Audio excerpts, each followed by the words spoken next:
Kenny, Chris Carmen, son of a source. Can you talk about some of the big plays that didn't go your way in the second half? The fourth downs, the drop that Guillory had, the holding on Real Torrance.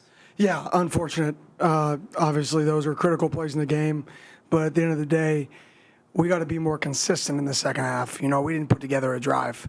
And you're not going to win many football games when you're not converting 3rd and 1s and 4th and 1s.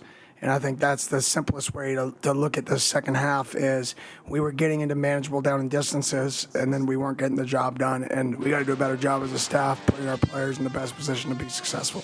And you lost Emmett Boley. You already had Isaiah Glass not playing. Cade Briggs didn't play. So 3 offensive linemen, how much of that was a factor, and any update on those guys? Yeah, we don't know right now on those guys if they'll be back for next week, but nobody cares about your circumstance. So, you know, we just got to go back to work, play the guys that are going to play, and put together the best plan going into next week around them.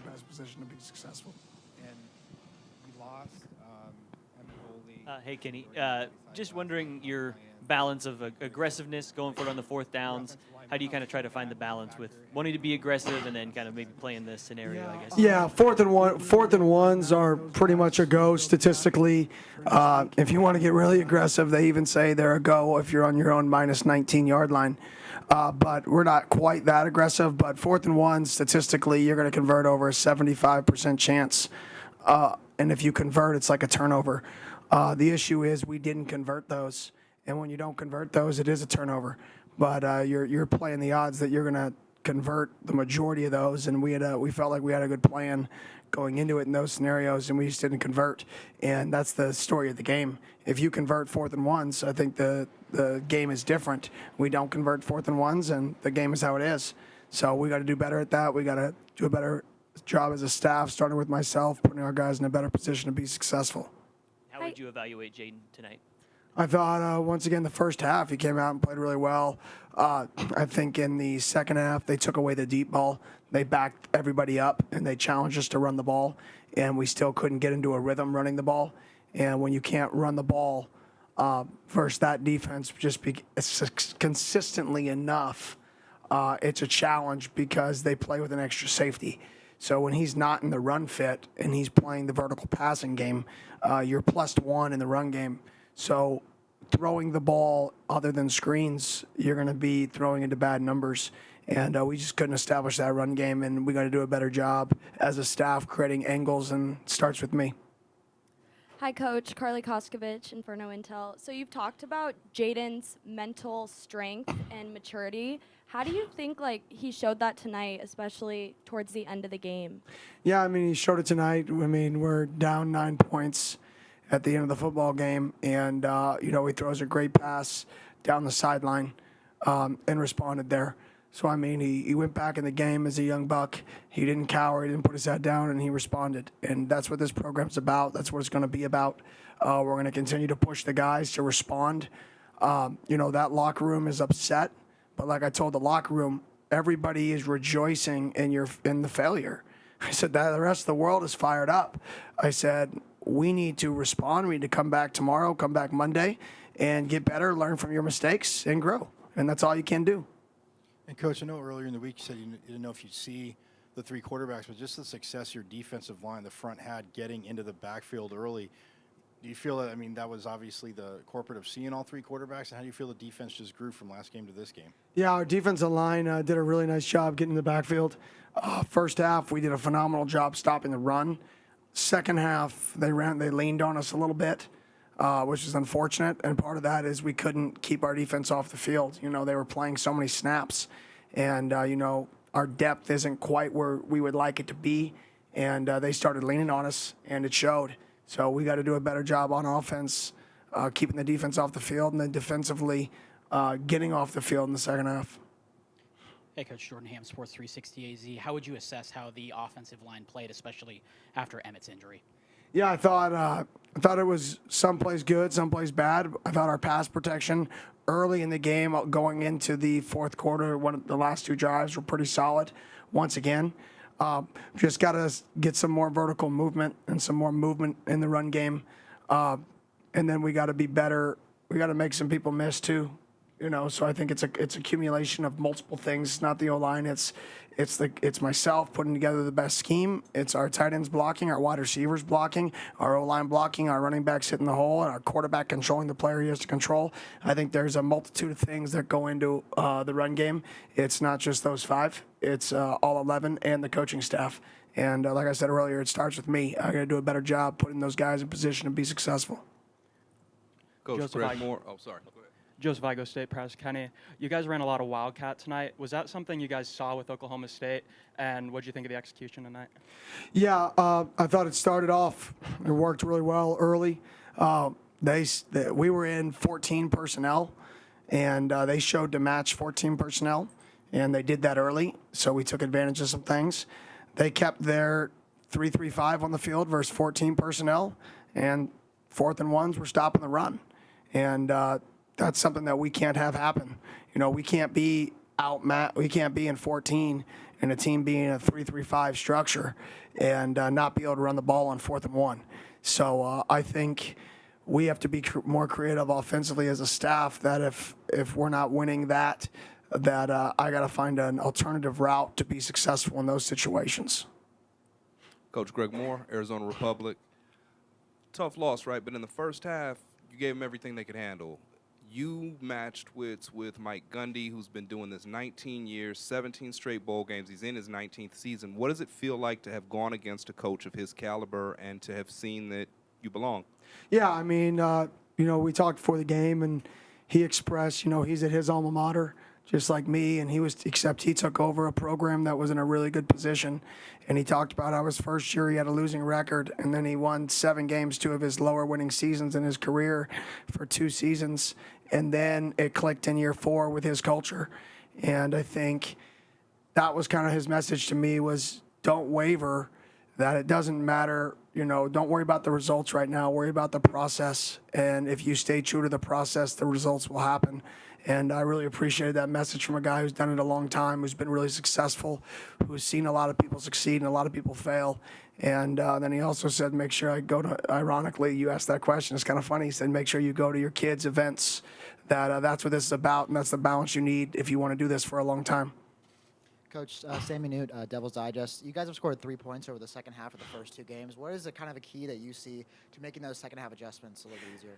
Yeah, there was really, other than them backing up their monster safety to take away the shot, there wasn't a change in a schematic plan. They run what they run. They do what they do. He declares what he's going to be early in terms of what his coverage is going to be, and they stayed true to that. So I think we've just got to be able to run the ball better in the second half, and that's pretty much it. We're not establishing drives, and we got to get in rhythm and establish some drives. And then what can you say about B.J. Green's performance tonight? Was a monster up front. Yeah, he's been a phenomenal player for us all fall camp, all spring. He's a great worker. He's got great energy. I'm glad I have him on our team, and I'm glad I get to coach him. Hudson French in the Zone Network. You talked about the 3-3-5 and their monster safety and wanted to do better, but what was the initial game plan going into face a 3 safety look like that? It's kind of unique. Yeah, we knew how we could control them and get them in and out of run fits. So we were pulling them out of run fits with some things. We knew they were going to play trap defense, so we did some things schematically to negate trap coverage to get our hats back, because the whole defensive structure is built to get the ball to the perimeter, right? All the 5 techniques, spill the ball to the edges, spill the ball to the monster who's scraping to the corner, those who trap, and then the safeties who add on if you block their corners. So we were trying to get on the deepest players, and we knew we had a plan to do that. And to be honest, that plan was there. But it's our job to adjust if things aren't working. Even if we think it's the best thing, we have to be more creative to find a way to be successful throughout the entire football game. And I take responsibility for that. Our players are playing their butts off. Our players are playing hard. For the most part, we play disciplined football. I got to do a better job putting them in positions to be successful. Hey, Coach, on the 4th down play there late in the game, just what went into the decision to throw the ball there and to be in the shotgun in that instance? In the last drive? The one that you guys went for it with like 6 minutes left. Okay, the 6-minute left one? Yes. That was just the call we had. I didn't know if you were talking about the 4th and 10. We threw the fade with 2:40 left, sorry. But we just had a call. You know, they showed on their old tape that they were a big 2 Tampa, 3 double cloud team in third and mediums. They played a little bit more 4-match because they have better corners here.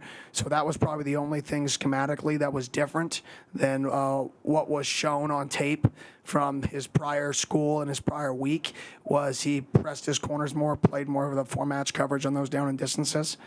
They got us one on an interception with the safety driving the dig on a third and medium, which didn't show up on tape a lot. Yeah, I mean, it was just part of the plan. So we had an opportunity and just didn't take advantage of it. Hey, Coach. Caleb Campetto, Devil's Digest. You talk about, Oklahoma State taking away that deep ball threat and kind of the lack of run game, but we did see a lot of screens in the second half. Is that just part of the kind of your adjustment to try to spread the field to set up that run game a little bit better? Yeah, that was just the complement. When you're getting trap defense and you're getting everybody deep in the middle of the field, there's a cavity in there to throw intermediate screens. So we tried to hit a few intermediate screens. We hit them in the first half. We hit them in the second half. We were close to really hitting a few that got out. None of them really got out, but we were close to hitting a few that got out. But that was really what they were giving us was run game and intermediate passing game and screens, and took away the shot game. Smart by them. Forced us to run the football. Doug Franz, DougFranzUnplugged.com. Coach, I'm over here. The opposing defense offsides on a PAT. Standard Dillingham protocol, you're always going to take a point off the board and go for it, or just something you know about Oklahoma State? No, we had a really good going into the game plan. They always sub big people when we went big people. So we loved our game plan on 4th and 1, ironically. And it showed up in the first drive with Scat, lined up in Wildcat multiple times, scored, right? So we knew if we got to 4th and if we could get a 1.5, in today's game of kickoffs, a 5-yard in addition to kicking off doesn't really give you an advantage because you kick the ball out the end zone anyways. So there's no advantage, but gaining a point going from the 1.5, right, you should take advantage of that, especially when you feel like you have a good plan. And obviously it worked there.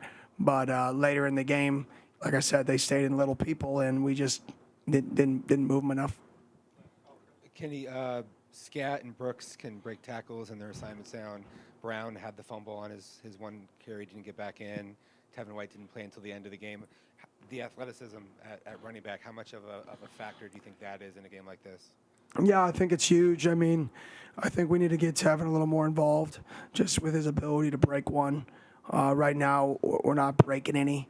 But I think both those backs that, played well tonight, I think there was a few that we'd like to have back. Where we just got tripped up, but I think both those guys played well. But the thing that we really need to focus on as a team is, responding still. Too many times we're still complaining, right? And it starts with me. I got to stop complaining to the referees, even though I disagree. Even though there's some things that I want to talk to them about, right? I got to do it in a manner that reflects how I want my team to act. So once again, that starts with myself. Appreciate it. Thank you.